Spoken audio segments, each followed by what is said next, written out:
जय गुरु महाराज, जय श्री महागणेश, जय लक्ष्मी नारायण। तो आइए भक्तों, 18वां अध्याय कार्तिक महात्म्य का 18वां अध्याय शुरू करते हैं। आप सभी परिवार सहित ध्यान पूर्वक सुने।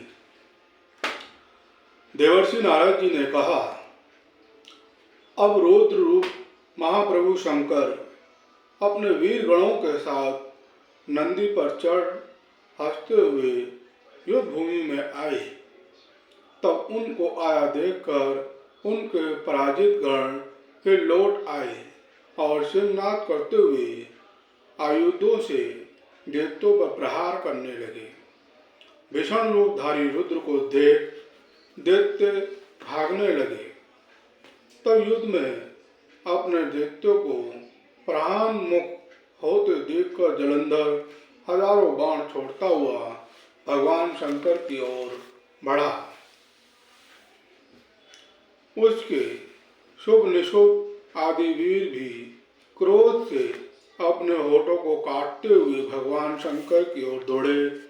इतने में भगवान शंकर ने जलंधर के सब बाण जालों को काटकर अपने गणों को निर्भय करके अपने अन्य बाणों की आंधी से दैत्यों को पीड़ित कर दिया।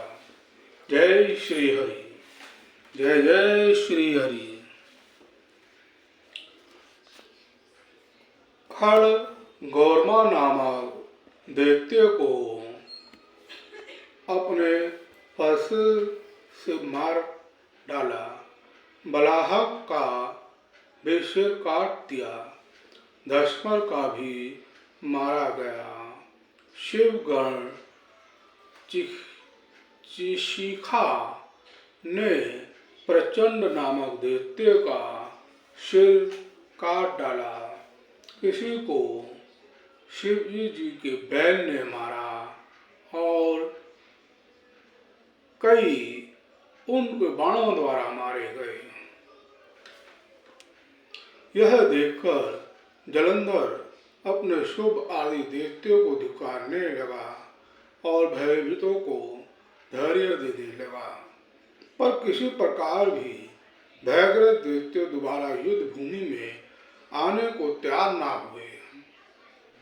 दैत्य सेना ने पलायन किया। तब महाक्रुद्ध जलंधर शिवजी जी को अपनी ओर ललकारने लगा।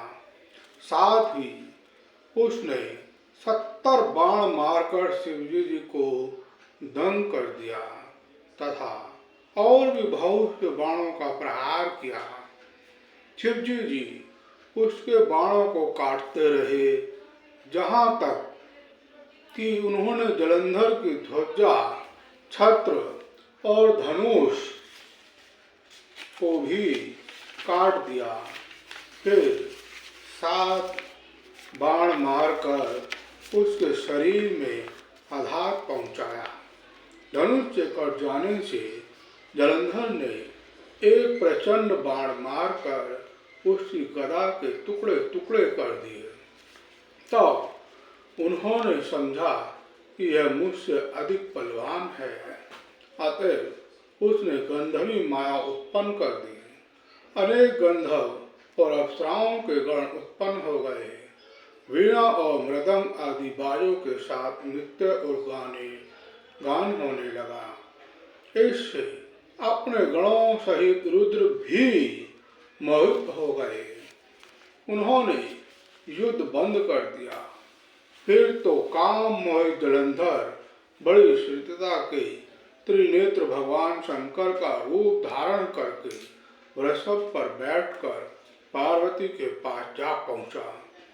उधर जब पार्वती ने अपने पति को आते देखा तो उसने सखियों का साथ त्याग दिया और आगे आई। पार्वती को देखकर कामातुर जलंधर का वीर्य पतन हो गया और उसके पतन से वह जड़ भी हो गया। गौरी ने उसे दानव समझा। वह अंत ध्यान होकर उत्तर की ओर मानस पर चली गई। तब वहां पार्वती को ना देखकर जलंधर फिर शिवजी जी की ओर लौटा। उधर पार्वती जी ने भगवान विष्णु को बुलाकर उस दैत्य धन का वह कृत्य कहा और यह प्रश्न किया कि आप इससे अवगत हैं? भगवान विष्णु ने हाथ जोड़कर और सिर नवाकर उत्तर दिया, आपकी कृपा से मुझे सब कुछ ज्ञात है। हे माता, जो आज्ञा हो पालन करूं। जगत माता ने विष्णु जी से कहा, उस दैत्य ने जो मार्ग खोला है उसका अनुसरण उचित है। मैं तुम्हें आज्ञा देती हूँ, तुम जाकर उसकी स्त्री का पतिव्रत भ्रष्ट करो। वह दैत्य तभी मरेगा। पार्वती जी की यह आज्ञा पाते ही भगवान विष्णु उसको शिरोधार्य कर छल करने के लिए जलंधर के नगर की ओर गए। ओम नमो भगवते वासुदेवाय नमः। ओम नमो भगवते वासुदेवाय नमः। ओम नमो भगवते वासुदेवाय नमः। जीवन नारायण नारायण हरे हरे, रुक्मण नारायण नारायण हरे हरे, श्रीमन नारायण श्रीमन नारायण नारायण हरे हरे। बोलो राधे कृष्ण भगवान की जय। बोलो वृंदावन धाम की जय। बोलो बद्रीनाथ की जय। तो भक्तों, 18वां अध्याय संपन्न हुआ। 19वां अध्याय प्रारंभ। राजा पृथु ने कहा, हे देवर्षि, अब आप यह कहिए कि भगवान विष्णु ने वहां जाकर क्या किया तथा जलंधर की पत्नी का पतिव्रता कैसे भ्रष्ट किया और कैसे भ्रष्ट हुआ। नारद जी बोले, जलंधर के नगर में जाकर भगवान विष्णु ने उसकी पतिव्रता स्त्री वृंदा का पतिव्रत भंग करने का विचार किया। वह उस नगर में एक उद्यान में जाकर ठहर गए और रात में उसको स्वप्न दिया। वह उनकी माया और अद्भुत कार्यपत्ति थी और फिर उनकी माया द्वारा जलंधर की पत्नी पतिव्रता वृंदा ने रात में वह स्वप्न देखा कि उसका पति नग्न होकर सिर पर तेल लगाए महिष पर चढ़ा है। वह काले रंग के फूलों की माला पहने हुए है तथा उसके चहु और हिंसक जीव हैं। वह सिर मुड़ाए हुए अंधकार में दक्षिण दिशा की ओर जा रहा है। उसने अपने नगर को समुद्र में डूबा हुआ देखा और इस प्रकार के बहुत से भयानक सपने देखे। फिर तत्काल ही वह जाग पड़ी और स्वप्नों के संबंध में विचार करने लगी। इतने में उसने सूर्य को उदय होते हुए देखा तो उसमें उसे एक छिद्र दिखाई दिया तथा वह कांतिहीन था। इसे उसने अनिष्ट जाना। वह भयभीत होकर रोने लगी। वह छज्जे पर गई, अटारी पर चढ़ी, भूमि पर उतरी, मगर उसको कहीं पर भी शांति प्राप्त ना हुई। फिर वह अपनी 2 सखियों को साथ लेकर उपवन में गई, परंतु वहां पर भी उसको कल की ना पड़ी। फिर वह जंगल में निकल गई, मगर वहां पर भी उसको चैन न आया। वन में उसने सिंह के समान 2 भयंकर राक्षसों को देखा, जिससे वह अत्यंत भयभीत होकर वहां से भागने लगी। उसी क्षण वहां पर अपने शिष्यों सहित एक मौनी तपस्वी आ गया। भयभीत वृंदा उसके गले में हाथ डालकर उससे अपनी रक्षा के लिए जय श्री हरि याचना करने लगी। मुनि ने अपनी एक ही हुंकार से उन दोनों राक्षसों को वहां से भगा दिया। वृंदा को आश्चर्य हुआ। वह भय से मुक्त होकर मुनिनाथ को हाथ जोड़कर प्रणाम करने लगी और कृतज्ञता का पालन किया। फिर उसने मुनि से अपने युद्ध रथपति के संबंध में उसकी कुशल क्षेम का प्रश्न किया। मुनि ने मौन होकर आगे पीछे देखकर कुछ कहना ही चाहा कि उसी समय दो वानर मुनि के समक्ष आकर हाथ जोड़कर खड़े हो गए और ज्यों ही मुनि ने भ्रुकुटी संकेत किया त्यों ही वह उड़कर आकाश में चले गए। फिर जलंधर का शीर वह धड़ लेकर मुनि के पास आ गए। तब वृंदा अपने पति को मृत हुआ जानकर मूर्छित होकर पृथ्वी पर गिर पड़ी और अनेक प्रकार के वचन कहकर दारुण विलाप करने लगी। तत्पश्चात उसने उस मुनि से कहा, हे कृपा निधि, आप मेरे पति को जीवित कर दीजिए। पतिव्रता परायण देखते पत्नी ऐसा कहकर दुख की श्वासों को छोड़ती हुई मुनीश्वर के चरणों में गिर पड़ी। तब मुनीश्वर ने कहा, वह शिवजी जी द्वारा युद्ध में मारा गया है, अतएव जीवित नहीं हो सकता, क्योंकि जिसे भगवान शंकर मार देते हैं वह कदापि जीवित नहीं हो सकता। परंतु शरणागत की रक्षा सनातन धर्म है, अतः मैं कृपा कर इसे जिलाए देता हूँ। नारद जी कहते हैं कि वह मुनि साक्षात विष्णु ही थे, जिन्होंने कि वह यह सब माया फैला रखी थी। वह वृंदा के पति को जीवित करके अंतर्ध्यान हो गए। जलंधर ने उठकर वृंदा का आलिंगन किया और उसका मुख चूमा। वृंदा भी पति को जीवित हुआ देखकर अत्यंत हर्षित हुई और अब तक हुई सब बातों को स्वप्न समझा। तत्पश्चात वृंदा सकाम हो बहुत दिन तक उसी वन में अपने पति के साथ विहार करती रही।